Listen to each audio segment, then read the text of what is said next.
go ahead and get started. I'm just gonna get rid of some of the noise. So my name is Rebecca Honeycutt, and this is my colleague Jessica Rigg. I am the Catalog Metadata Librarian, and Jessica is our Continuing Resources Librarian, and we come from Georgia Southern University. And today we're going to be talking a little bit with y'all about open access resources and the methods that we use at the Statesboro campus, Georgia Southern, and the Savannah campus in determining what OA content we feel is useful for our collection, our A to Z database list, and our patrons. So, before we get going with all of the details of our process, just wanted to give a little background information on who we are. We are a public R2 institution in Southeast Georgia. We have 26,000 plus or minus students, 141 degree programs, and 3 campuses. On those 3 campuses are 2 libraries, the Statesboro campus in Savannah. There's 70 full-time and part-time personnel, 25 faculty librarians, 860,000 volumes, 95,000 journals, 296 databases. There's a partridge in a pear tree somewhere. And we're a member of Galileo. We also, in 2012, adopted Discover at Georgia Southern, which is an EBSCO discovery system. And we use the Alma Primo catalog. We have Iliad, which is our ILL management system.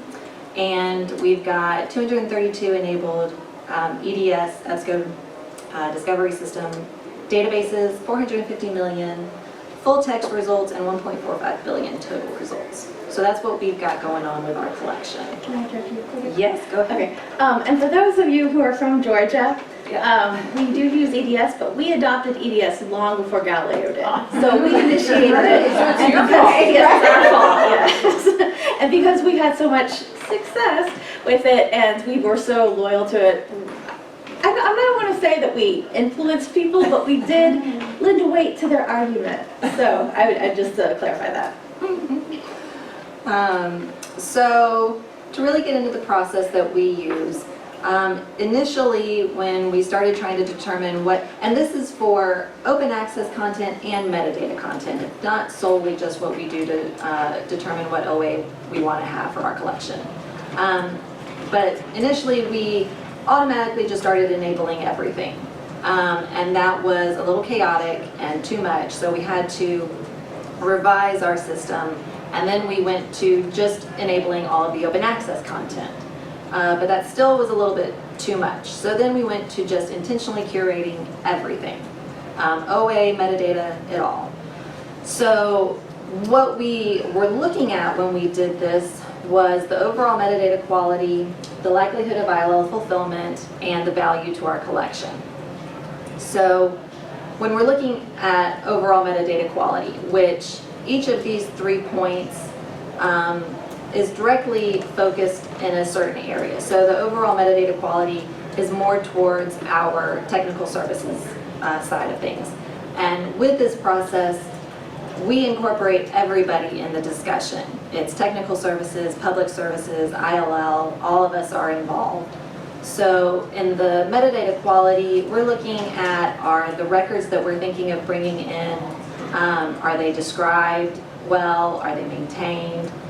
Do the access points work? If the access points don't work, what do we want them for? So that's some of the things that we're looking for in our technical services area. Likelihood of ILL fulfillment.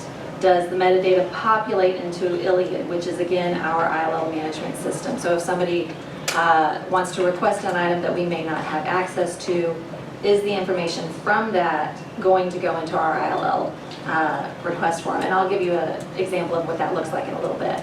And then are the resources likely to be filled? A lot of times you might see a survey or a test metric. And those things aren't always published or they aren't cataloged for ease of borrowing. So we're looking at things like that to determine if we're going to be able to fill any requests that come through our system.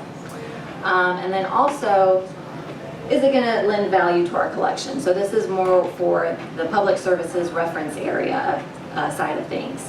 Is the content appropriate quality? Does the content align with reference and instruction? So have our liaisons instructed classes on the subject matter? If they've never instructed a class on that content, maybe it's not something that we need to have, who knows. But so those are some of the things that we're looking at when we begin this process. So the actual process that we're using goes, we have our technical services personnel. They are looking at emails, newsletters that are coming through with new open access content that's available. And once we've got about 5 or 10 new databases, we activate all of them in our live EDS profile. So that means anybody would actually be able to search them and pull the information. But there are so few coming that we're doing this with, we're not worried about it impacting anything. So now at this point, we're doing the profile updates, and the tech services personnel are scheduling meetings for ourselves, meaning continuing resources, cataloging, and then also with the ILL personnel. So once we get that meeting scheduled, we start looking at some things. We're doing searches in these databases to determine, again, the overall metadata quality, ILL fulfillment, things of that nature. And if you'll notice, the first box up here, we've got this little blue box under the result, and that says find it. And then the link next to it says request this item. So the bottom box is Iliad. And so these are the fields that we want to populate when someone requests an item. If the information that we need to go into those fields doesn't populate, that makes us question whether we are going to be able to fulfill this type of resource. So those are the kinds of things that we're doing in this meeting. We're looking at the information of the databases, and we're creating recommendations that we're going to then send to our faculty and our liaisons.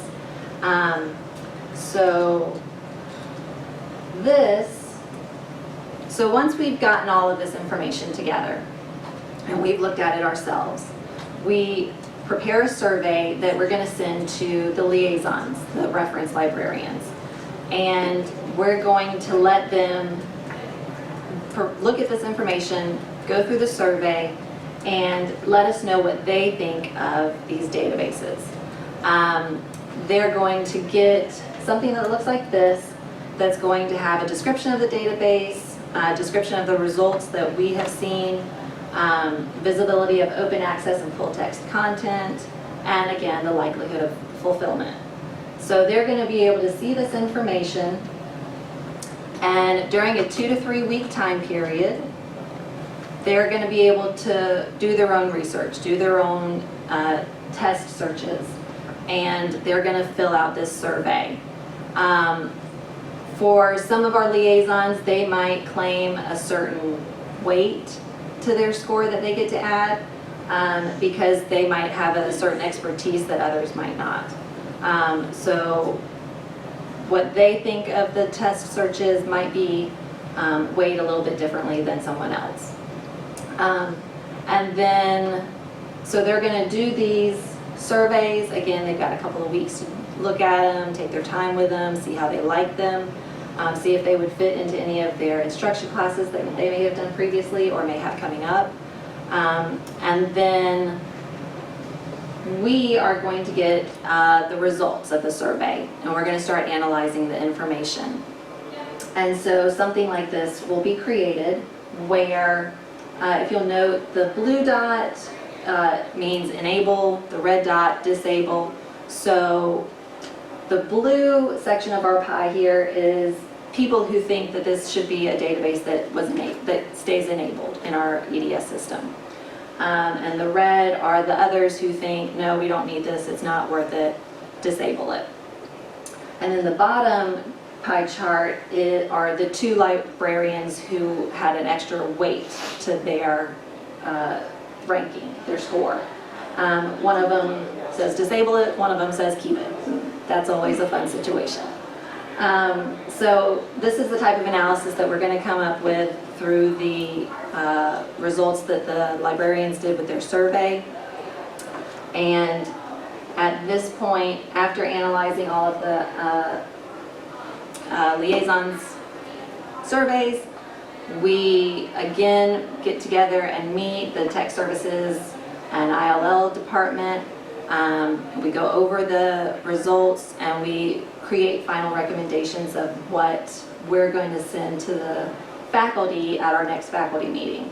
At this point, it will be up to the faculty to decide if the final approval is going to be to enable or disable the database.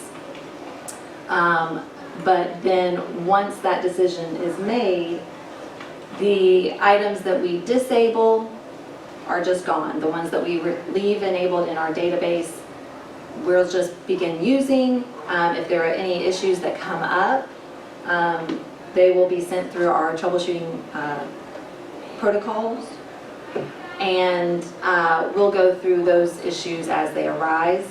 But that's the typical process that we use when we're trying to decide what OA content we want to keep or not keep. We have been doing this since about 2015.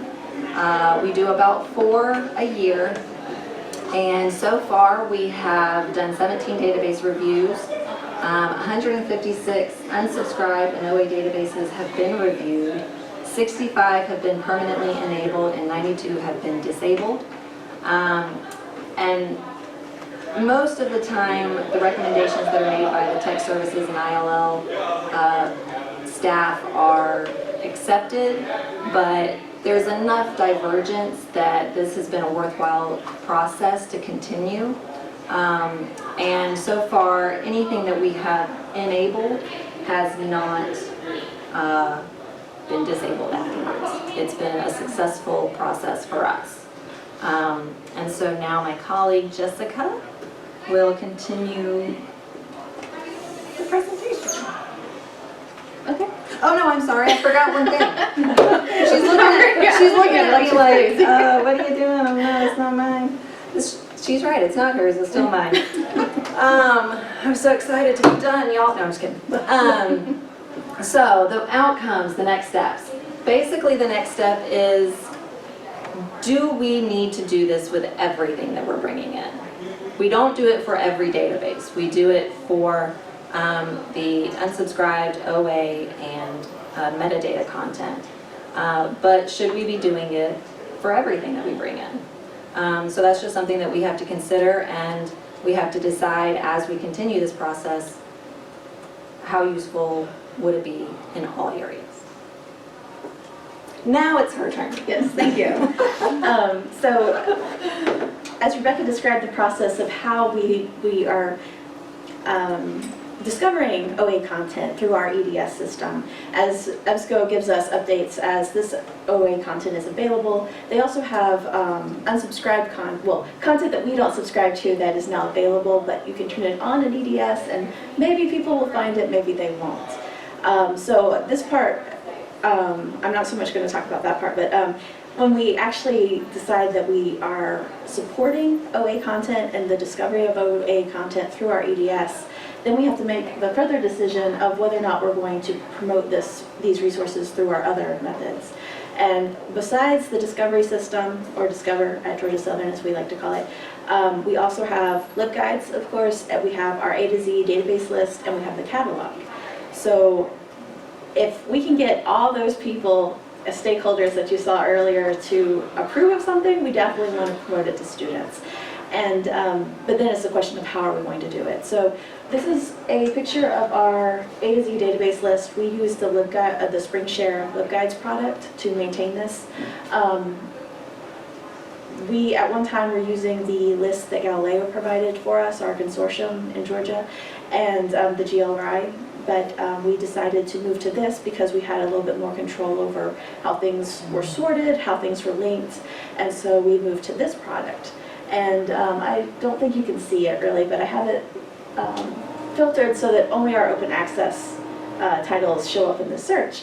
And so how we determine that those are the things that we want when we send out the surveys and everything about the OA content that's been enabled in EDS.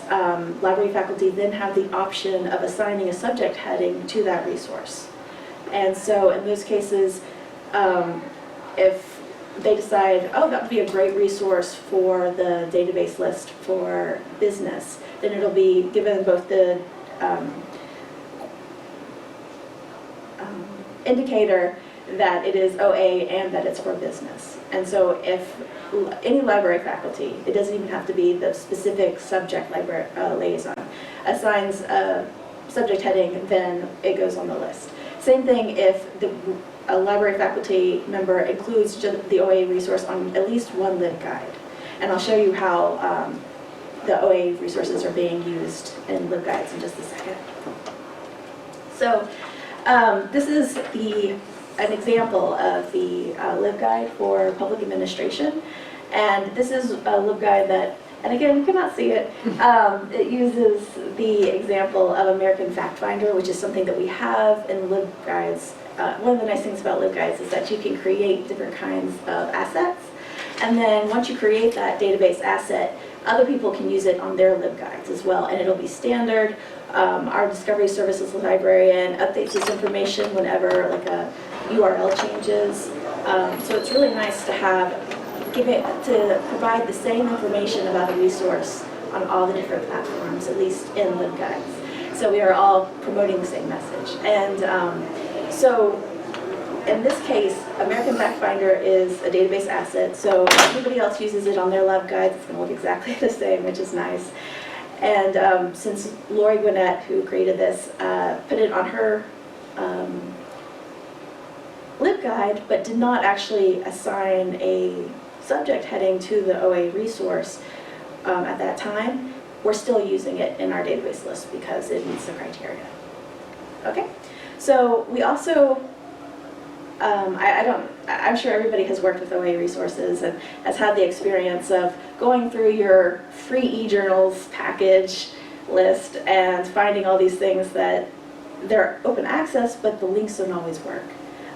Things move to different sites if they're for like small independent publishers, and especially if it's something from an international publisher that you may not have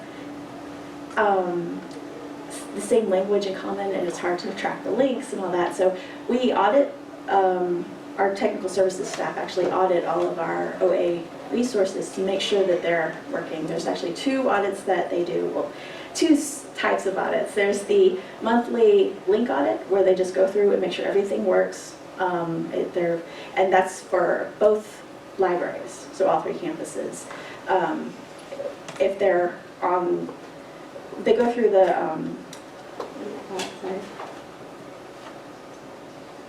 I want to say VNet, and I don't think that's right. The virtual labs, the virtual, so they'll be on the Statesboro campus, but they'll have a computer that registers as being a part of the Armstrong campus. And then they also test it as if they were an off-campus user as well. So that way they can make sure that all the links work for all of our different constituents. And then there's a quarterly review, asset review that they have to do where they actually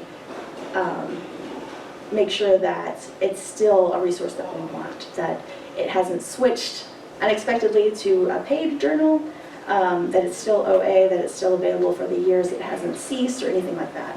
So that's more of a quality thing that we do. And all of this information is recorded in Google documents that are made public to all of the corresponding librarians and then any library personnel that are involved in that process, so that we can keep up to the minute information available to everybody. Okay. So the first pass that they do during the audits is they prepare the our database list with the before I mentioned Galileo Scholar database, just to make sure that there isn't anything that we're missing, that the titles are the same, and usually this is a pretty simple step.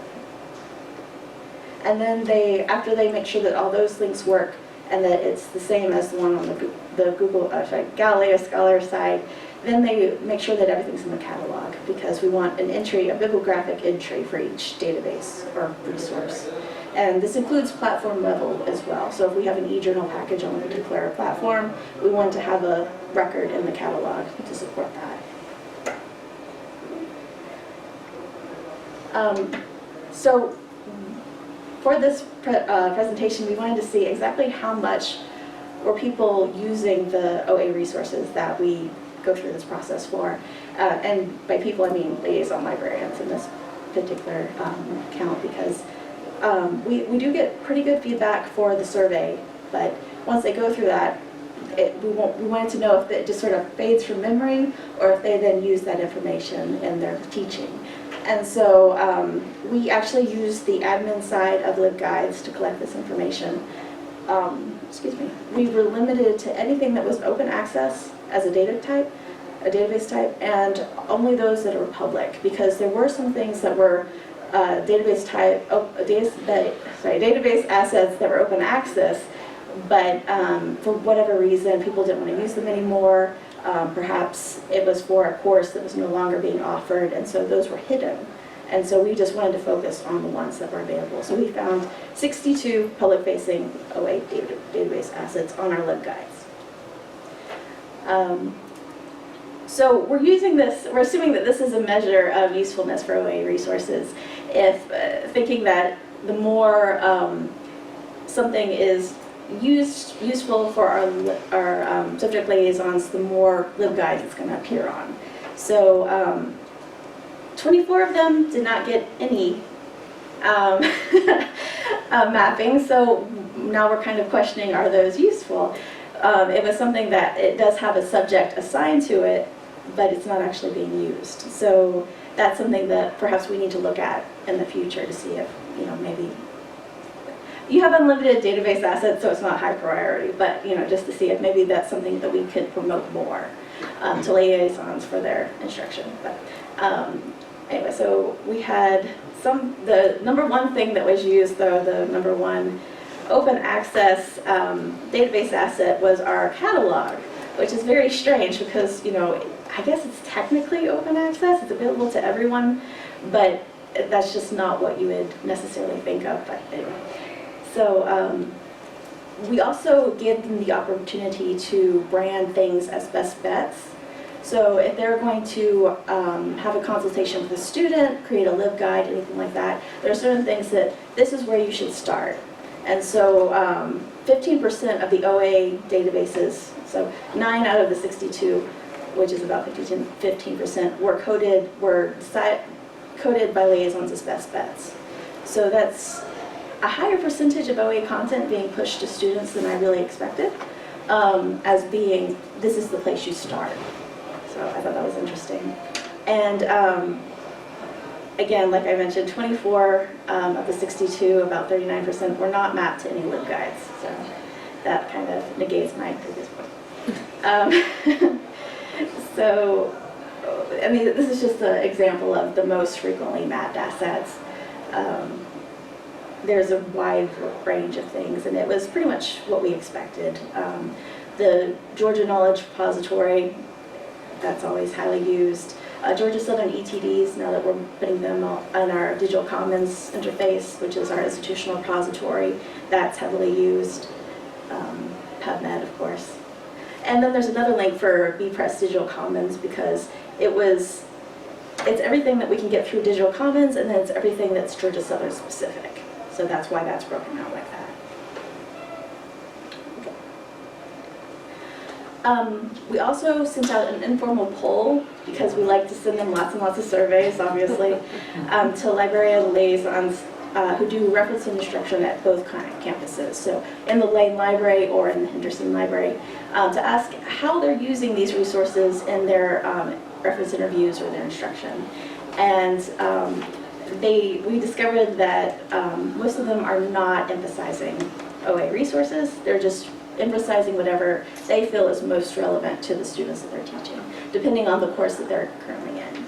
And for us, you want to, there's this idea that we want to promote the resources that we pay for.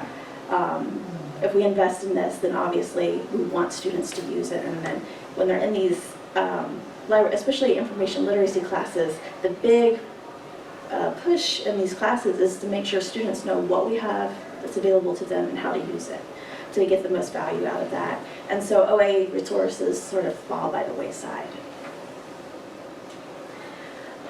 We also received some anecdotes in response to the survey. One thing that we discovered is that liaisons were discussing OA content, but it was mostly with faculty. It was not so much with students, especially undergraduate students. But it was mainly with faculty. They were discussing products that they could use. And then one respondent noted that public websites, such as government sites especially, were a part of classroom discussion, but they weren't necessarily represented on the LibGuides, because it was something that, for students that are studying government docs, that kind of thing, public administration, it's something that they discuss in class or even in library literacy, but not necessarily something that they go to the website afterwards to find. Okay, so these are our next steps. One thing that we kind of were struck by is that while we do have these database assets, there are also a lot of link assets. So it seems like instead of creating database assets for OA resources, that instead, a lot of times people instead will create link assets for individual classes. Because we have 3 different LibGuides. We have types of LibGuides. We have subject-specific, event-specific, and then individual course-specific ones. And so people will create a link asset for an OA resource for a particular course, but then not think about it being used by other people. So one thing that we wanted to do is maybe do a link audit to see if maybe these should be created, if database assets should be created in their place so that everybody can use the same content. But then we have to evaluate the criteria that we were using to determine, so it'll be interesting. Okay, that's all I have. Thank you. Any questions?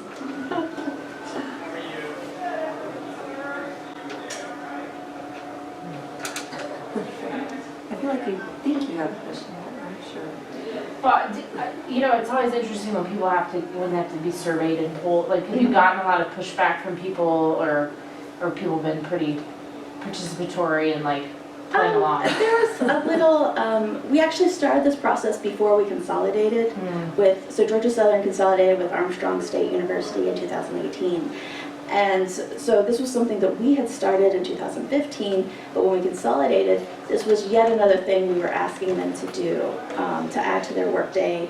When, we had a pretty smooth, the libraries had a pretty smooth consolidation, but there were still some feelings of why are you coming in and telling us to do things differently. And the LibGuides was a big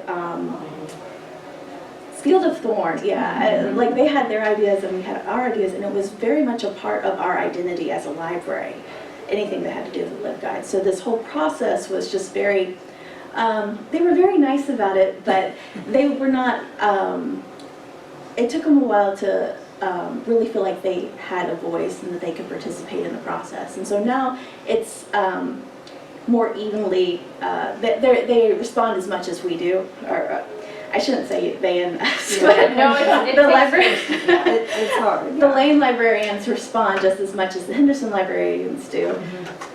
But it took us a little bit of time to get to that point. There was a lot of, please give us your feedback. So.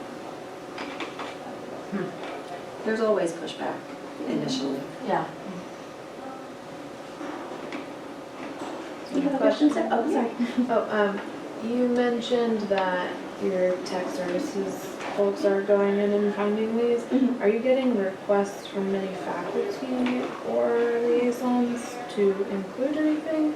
And do you have a different process for that? Actually, no. We've been more focused on the things that come to our attention through EDS, because then we get these big collection of records, we turn it on, and they're more accessible through anybody who searches through Discover. And strangely, we haven't really received any requests outside of that because it seems like by the time the records are sent to EBSCO, it reaches our attention. So sometimes we'll find out about new open access resources through EBSCO long before anybody hears about it outside of, from a direct publisher, from a colleague, anything like that. So we've been, because that was something that concerned me too, is like, are we missing anything? And it really doesn't seem like we are. It seems like they're pretty on top of it. So yeah, thank you.